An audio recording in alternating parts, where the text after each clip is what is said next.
Okay, everybody, this is my spoiler review of Better Call Saul, Season 6, Episode 4, Hit and Run.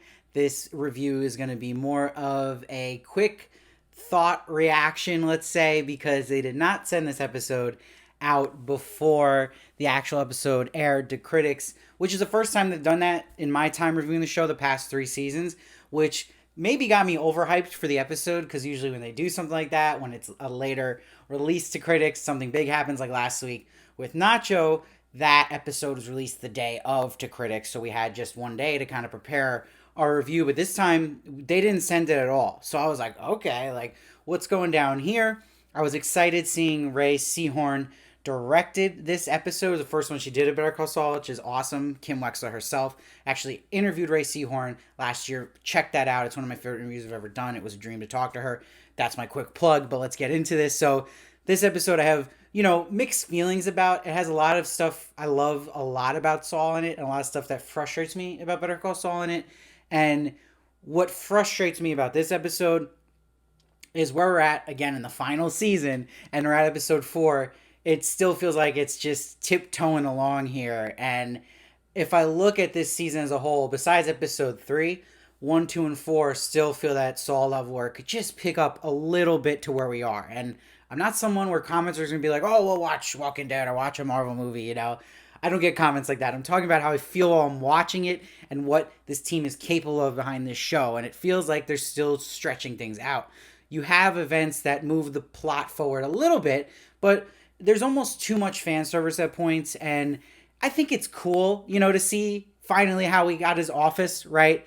And it's like, okay, everyone at the courthouse doesn't like him anymore, and then now he's getting all his criminal clientele. Cool. But then it's like the reveal of who's following Kim is just that it's one of Mike's people, and that was the cliffhanger in episode 2 that seemed more exciting at the time, but it really doesn't amount to anything that interesting. What did really work is the suspense in it, waiting for Lalo, right? Waiting for Lalo to make his appearance. He's been gone for a while now, and I just hope they don't drag this to the midpoint of the season, that we get Lalo back here sooner rather than later, because we need a little bit of something to shake things up a bit here, because it goes back to what I've been saying, where this Howard story with Kim and Jimmy will just keep going and going and going. And that, again, we already saw Jimmy for a whole season screwing with Howard, where now it's Kim and Jimmy doing it.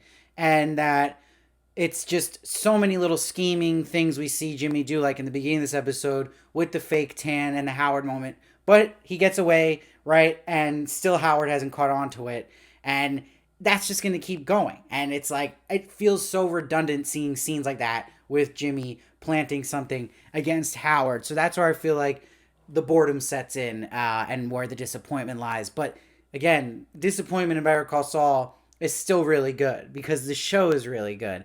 I'm impressed with Rhea Seehorn's directing.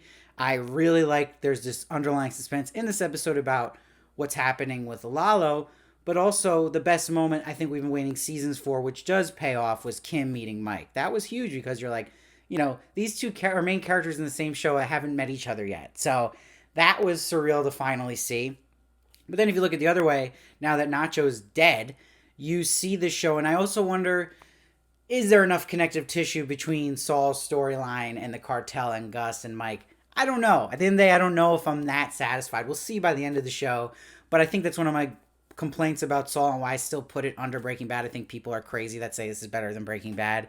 I think that's just recency bias, but so be it.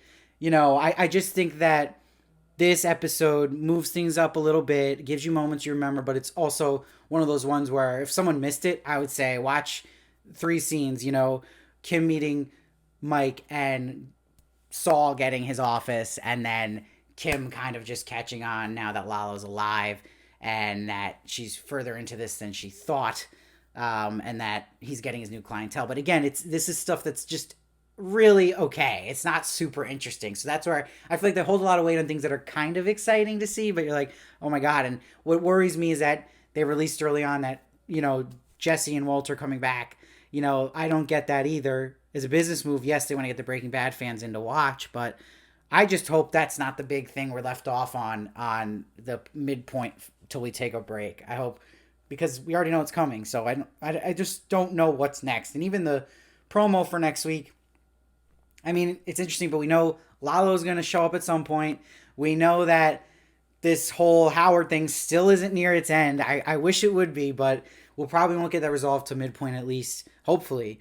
But yeah, I'm probably gonna get railed for this because it sounds super negative, but I did enjoy the episode, and I think it's just one that is ultimately not one you remember. Though it is there to put little pieces in. Cool. Gus connects his houses, and he's super paranoid about Lalo. Great, but again, at the end of the day, not much happened here, and I think when we're in the final season, I'm still just feeling like this happens with every season of Saul, or the first couple episodes. I'm like, come on, you know?